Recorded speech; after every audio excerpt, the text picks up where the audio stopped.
लखनऊ में लोहिया विधि विश्वविद्यालय के कर्मियों का धरना प्रदर्शन देखने को मिला है। तो लोहिया विधि विश्वविद्यालय के द्वारा प्रदर्शन देखने को मिला है। 21 सूत्रीय मांगों का ज्ञापन विश्वविद्यालय कुलपति को सौंपा गया है।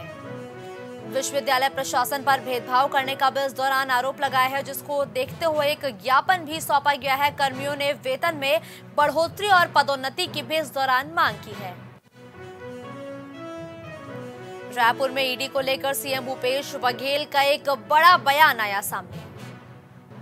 2000 करोड़ की शराब घोटाले की बात मनगढ़ंत बताई गई है। तो सीएम ने कहा है कि 2000 करोड़ के घोटाले की बात बिल्कुल से मनगढ़ंत है। चुनाव को प्रभावित करने के लिए ईडी को भेजा गया है। तो सीएम भूपेश बघेल ने कहा है कि चुनाव को प्रभावित करने के लिए ईडी का इस्तेमाल किया गया है। ईडी अपनी कार्रवाई को आखिर सार्वजनिक क्यों नहीं करती?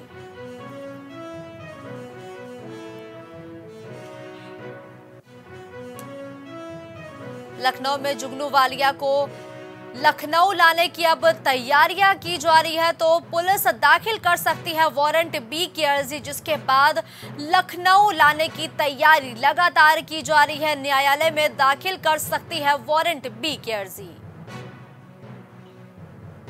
मुख्तार अंसारी के करीबी जुगनू वालिया पर केस दर्ज है, जिसको लखनऊ लाने की तैयारी की जा रही है, जिसके लिए वारंट बी भी जारी किया जा सकता है। जुगनू वालिया पर लखनऊ के कई थानों में केस दर्ज है। आलमबाग में रेस्टोरेंट संचालक की हत्या में भी जुगनू वालिया को आरोपी बताया गया है। न्यायालय से रिमांड पर लेने की तैयारी में लखनऊ पुलिस दिखाई दी है, जिसके लिए वारंट भी जारी किया जा सकता है। तो जुगनू वालिया को लखनऊ लाने की तैयारी अब शुरू हो चुकी है। तो स्वार 96 सीट पर थम जाएगा चुनाव प्रचार। आपको बता दें कि आगामी 10 मई को चुनाव होने हैं। दोनों लोकसभा सीटों पर आज प्रचार का अंतिम दिन है, जिसको लेकर तमाम पार्टी के दिग्गज नेताओं ने अपनी ताकत झोंक दी है। साथ ही आपको ये भी बताते चले कि 10 मई को चुनाव होने हैं, जिसके लिए आज प्रचार थम जाएगा। तो पीएफआई के सदस्यों की गिरफ्तारी पर बीजेपी प्रवक्ता ने अपनी प्रतिक्रिया भी दी है। भाजपा प्रवक्ता राकेश त्रिपाठी ने एक बड़ा बयान जारी करते हुए अपनी प्रतिक्रिया भी दी है। आपको ये भी बताते चले कि पीएफआई एक वायरस की तरह है, जो बार बार अपनी संरचना बदलता है। ये बयान है भाजपा के प्रवक्ता के। इस दौरान ये भी कहा गया कि पौराणिक ग्रंथों में रक्त बीज दैत्य का नाश मां चंडी ने किया था, वैसे ही पीएफआई का नाश मोदी सरकार करेगी। तो यह भाजपा के प्रवक्ता का बयान है कि पीएफआई का नाश मोदी सरकार द्वारा किया जाएगा। भारत की धरती पर आतंक को पनपने नहीं दिया जाएगा। पीएफआई एक वायरस की तरह है, जो अलग अलग समय पर अपने आप को म्यूटेट करके अपनी संरचना बदलने का प्रयास कर रहा होता है। पहले student Islamic movement of India Simi के नाम पर काम कर रहा था। बाद में जब सिमी पर प्रतिबंध लगा तो पीएफआई के नाम पर काम करना शुरू किया। अब जब पीएफआई पर प्रतिबंध लगा है तो अलग अलग प्रकार की फिर नई भूमिकाएं तय करके देश के खिलाफ षड्यंत्र रचने का काम और आतंक के लिए स्लीपर सेल की भूमिका निभाने का काम कर रहा है। पौराणिक ग्रंथों में उल्लेख आता है एक दैत्य का रक्तबीज, जिसको जितना बार मारा जाए उस पीएफआई एक मंदिरों में चोरी करने वाले युवक को पुलिस ने गिरफ्तार किया है। तो मंदिरों में चोरी करने वाले युवक की आखिरकार गिरफ्तारी की गई है। डीसीपी पश्चिम राहुल राज के निर्देश पर इंस्पेक्टर ने यह कार्रवाई की है। एसीपी बाजार खाला के नेतृत्व में यह एक्शन लिया गया है, जहां पर मंदिर में चोरी करने वाले युवक को गिरफ्तार किया गया है। मामले में शातिर चोर को भेजा गया सलाखों के पीछे। कोतवाली बाजार खाला पुलिस ने युवक को इस दौरान गिरफ्तार किया है। तो अतीक के अवैध साम्राज्य पर बड़ी कार्रवाई की तैयारी की जा रही है। तो ईडी ने 100 करोड़ से ज्यादा की अतीक की संपत्ति को चिन्हित किया है, जिस पर अब कार्रवाई करने की तैयारी भी तेज हो गई है। प्रयागराज, लखनऊ और नोएडा में ये बेनामी संपत्ति चिन्हित हुई है। प्रयागराज में चिन्हित संपत्ति की कीमत 50 करोड़ से ज्यादा की बताई गई है, जिस पर अब कार्रवाई की तैयारी प्रशासन द्वारा लगातार की जा रही है। लखनऊ की चिन्हित संपत्ति की कीमत 2 करोड़ से ज्यादा की बताई गई है, यानी 20 करोड़ से ज्यादा की कीमत बताई गई है। नोएडा में चिन्हित संपत्ति की 30 करोड़ से ज्यादा कीमत बताई जा रही है। चिन्हित संपत्ति को अतीक ने करीबियों के नाम पर दर्ज कराया था, जिस पर अब कार्रवाई की तैयारी भी तेज हो चुकी है। अतीक के करीबियों के घर हुई ईडी की छापेमारी में ये बड़ा खुलासा हुआ है और अब लगातार इस पर एक्शन की तैयारी है।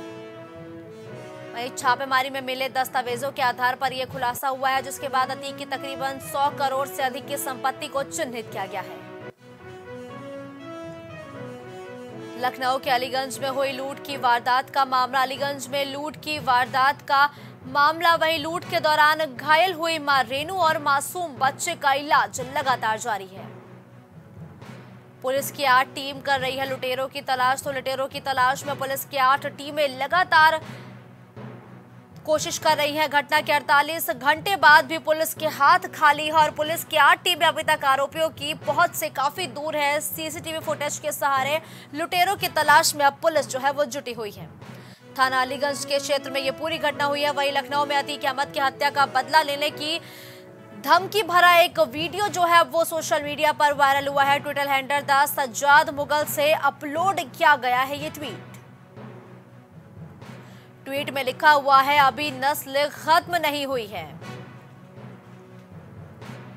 अतीक का बेटा अली अभी जिंदा है, जो बदला लेगा। तो ये ट्विटर का पोस्ट है जो प्राइम टीवी आप तक पहुंचा रहा है, जिसको लेकर अब ये कहा जा रहा है कि अतीक अहमद की हत्या का बदला लेने का प्लान तैयार किया जा रहा है। तो Twitter handle the Sajjad Mughal से ये ट्वीट अपलोड किया गया है, जो इस वक्त प्राइम टीवी के माध्यम से आप देख सकते हैं।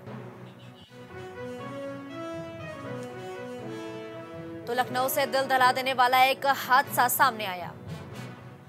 6 साल के बेटे की हत्या कर व्यक्ति ने सुसाइड किया। तो 6 साल के बेटे की हत्या कर एक व्यक्ति ने सुसाइड किया है। बेटे की हत्या के बाद बेटी को भी मारने का प्रयास एक पिता द्वारा किया गया था। तो ये दिल दहला देने वाला मामला लखनऊ से है, जहां मौके पर पहुंची पुलिस को एक सुसाइड नोट भी मिला है।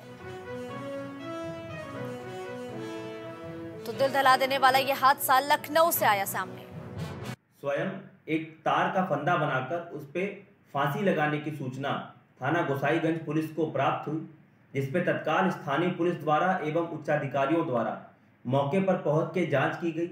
फील्ड यूनिट को भी मौके पर बुलाया गया। घटनास्थल पे ही सुसाइड नोट भी पुलिस को बरामद हुआ है, जिसको कब्जे में लेकर उसका परीक्षण किया जा रहा है। यह भी ज्ञात हुआ कि मृतक द्वारा अपनी 8 वर्षीय बच्ची का भी गला दबाकर मारने का प्रयास किया गया, पर किसी तरह से वो बच्ची वहां से छूटकर पास में ही अपने चाचा के घर चली गई और शोर मचाया, जिसके बाद इस घटना की जानकारी आसपास रहने वाले परिजनों को हुआ। इस प्रकरण के संबंध में सभी बिंदुओं पर गहनता से जांच कर पुलिस द्वारा अग्रिम वैधानिक कार्रवाई अमल में लाई जा रही है। लखनऊ में महाठग संजय शेखपुरिया के गुजरात के ठिकानों पर छापेमारी की कार्रवाई की गई है। दिल्ली में पूछताछ के बाद टीम गांधीनगर भी ले गई है। संजय शेखपुरिया से होटल और ऑफिस में पूछताछ लगातार जारी है। तो पुलिस का शिकंजा संजय शेखपुरिया पर कसता जा रहा है। गिरफ्तारी होते ही लोगों ने शुरू की संजय शेखपुरिया के खिलाफ शिकायतें। पुलिस कर रही ठग संजय को रिमांड पर लेकर पूछताछ। तो होटल और ऑफिस में लगातार पुलिस द्वारा ये पूछताछ की जा रही है। उमेश पाल हत्याकांड से जुड़ी एक बड़ी और अहम अपडेट हम लगातार आप तक पहुंचा रहे हैं। उमेश पाल हत्याकांड से जुड़ी एक बड़ी जानकारी आई है सामने, जहां मुठभेड़ स्थल पर पहुंची जांच आयोग की टीम। 6 मार्च को कौंधियारा थाना क्षेत्र में हुई थी आरोपी से मुठभेड़। मुठभेड़ के दौरान ढेर हुआ था आरोपी विजय चौधरी, जिसको लेकर अब लगातार छापेमारी की कार्रवाई भी देखने को मिली है। मुठभेड़ की घटना का जो सीन है उसको रिक्रिएट किया गया। कौंधियारा थाने के गोंडी गांव में यह मुठभेड़ हुई थी, जहां एक बार फिर से सीन रिक्रिएट किया गया है।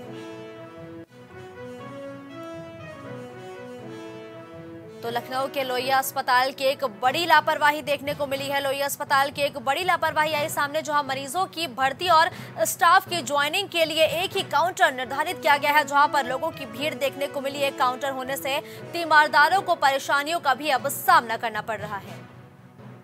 मरीज को भर्ती कराने में कई घंटे भी लग रहे हैं, जिससे तीमारदार काफी परेशान नजर आए हैं। तो ये लापरवाही देखने को मिली है।